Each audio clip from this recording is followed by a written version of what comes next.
2019年に続々とデビューした新人たちは、サンバカを筆頭に着実に人気を集めており、時代が令和へと移り変わる中で、2次3次はさらなる拡大路線を突き進んでいきました。また、新人の追加だけでなく個人勢とのパートナーシップを強化したり、中国を中心に海外進出を本格化させるなど、多角的な発展も見られました。こうして2次3次が希望増すにつれて、その活躍の舞台もスケールアップしていきます。第6回目の今回は、イベントの開催が本格化する2019年の冬頃までを見ていきます。それでは早速始めましょう。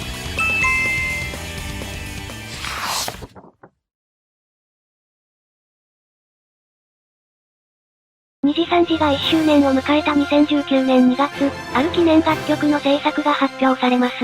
楽曲提供はムーンをリミックスしたこともある有名トラックメーカーの KZ 氏が担当し、6月には MV 用のファンアート募集が始まって、リスナーも巻き込む一大企画になっていきました。そして8月20日に満を持して投稿されたのがバーチャルプーライブです。この曲はとても耳に残りやすく歌いやすい、全体曲にふさわしいキャッチーさがありつつ、2次3次のそれまでの歩みや、生配信という活動を象徴するような内容の歌詞も相まって、多くのリスナーの心をつかみ、2次3次を代表する一曲となりました。その後2次3次はこの曲とともに、色々な今を積み重ねていくことになります。ちなみにバーチャルプーライブが投稿された8月頃の配信の状況はというと、再びマイクラにブームが訪れていました。遡ること3月、2次サバの活気はピークに達していましたが、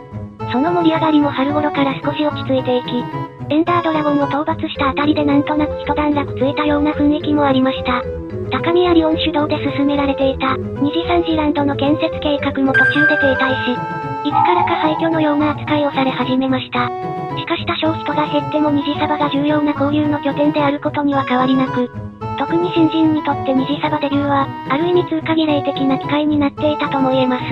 エクスアルビオもデビューからしばらく後の8月15日に初の2次サバ観光を行い、マイクラ初心者ということもあって、行く先々に騒動と取れ高をもたらしました。特に当時デビュー直後だったアルスアルマルは何かと振り回される羽目になり、先輩のはずのエクスの面倒を見ているうちに師匠と仰がれるようになりますが、通話をせずあくまでチャットでのみ交流する独特な師弟関係が一部で人気を集めていきます。いいですね。余談ですがその頃オリコーの2人はオリコーウィークを開催していました。ゲボっすよ、ゲボ。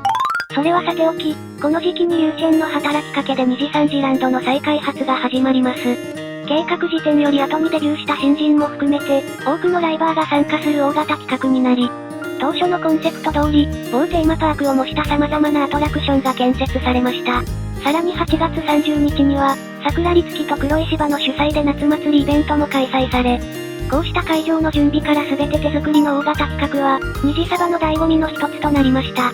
そしてこの2次サバ再ブームの勢いは、ある事件によってピークを迎えます。当時フリー素材のような扱いだったエクスの家は、様々な人の善意と悪意によって要塞化しており、ある時高宮リオンがベリーのせいでアイテムを全ロスしたことをきっかけに戦争が勃発し、報復と悪ノリが連鎖して収拾がつかなくなった結果、エクス自ら家を爆破してオチをつけます。その後有志の手により完全に修復されるも、最終的にエクス自身の手で再び爆破されました。この一連の騒動は大きく注目された一方で、この手のプロレスは2次サバで行うには反発も大きく、闘争を求める人々の意思はその後別のゲームに受け継がれていきます。さて、こうして2次サバが再び活気づく中、海外展開にも大きな動きがありました。外部との共同事業であるバーチャリアルと異なり、2次3次の名を冠する新たなグループとして、2次3次 ID が誕生し、中国に続いてインドネシアへの進出が始まります。7月にオーディション告知という形で発表され、9月15日に第1弾メンバーが初配信を行いました。インドネシアでは割と日本のポップカルチャーの人気が高く、VTuber 文化も流行の兆しはあったものの、まだ規模自体は小さい上に、日本のリスナーとは言語の壁があるなど困難も多い状況でしたが、第1弾メンバーの3人は、サンセットバーベキューというユニットとしてお互いに支え合いながら精力的に活動し、とりわけ語学に堪能な花巻屋は、英語圏や日本のリスナーからも人気を集めました。こうした手探りの挑戦を通して、2次3次の海外進出の道は少しずつ切り開かれていきます。ちなみに2次3次 ID の始動とほぼ同時期の9月19日には日本でも新人がデビューしました。毎度新人が発表された時には、やはりまずそのビジュアルに注目が集まるものですが、特に健やかなのインパクトは頭一つ抜けており、発表直後から相当な話題になりました。そして注目の初配信で開示した性癖がトレンド入りしたことでさらに勢いが加速し、月の水戸を上回る当時最速のペースでチャンネル登録者数10万人を達成しました。公式に明言はされていないはずですが、10万人は 3D 化の条件として広く知られており、イベントや案件の都合によって順番は前後するものの、おおむね10万人を達成した順にお披露目配信を行うのが慣習となっています。当初は今よりも純粋に 3D の初出しという側面が大きく、新衣装お披露目に近い雰囲気がありました。ライバーによって制作体制は異なりつつも、全体の傾向として 3D の仕上がりは向上していき、お披露目配信自体の内容も充実していきますが、注目度という意味で確変が起こるのはもう少し先の話になります。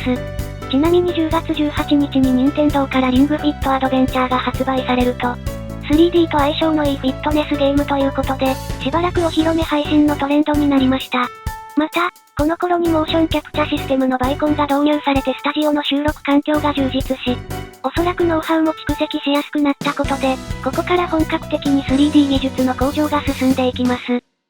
さて、3D の一番の活用方法といえばやはりライブイベントですが、それまではニコニコ超パーティーやビリビリワールドなど、外部イベントへのゲスト出演が多く、主催したイベントも基本的にはカナデロのようなワンマンライブでしたが、10月2日に待望の全体ライブとして、2時3時ミュージックフェスティバルが開催されます。DMM ミュージックプロデュースの下制作された、オリジナルアルバムの発売記念イベントとして、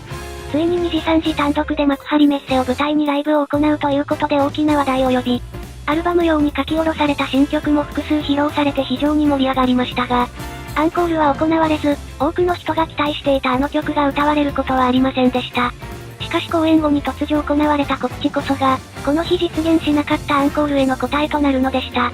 ちなみにこのライブの最速感想放送は、開設直後のニコニコの公式チャンネルで行われました。このチャンネルでは9月から始まった2時3時のハッピーアワーという公式番組や、10月にリニューアルされたミックスアップのアフタートークが配信されていきます。また、他にも公式番組として文化放送で大体2時3時のラジオが始まり、様々なライバーがパーソナリティを担当しながら、約3年にわたって放送が続いていきます。新人デビューの勢いも衰えることなく、10月17日に織姫星の3人がデビューすると、その約2週間後の10月31日には、赤の組織の3人がデビューするというハイペースぶりでした。この時期は話題を呼んだ動画や配信が多いですが、特におとぎバラエラの爆発力は凄まじく、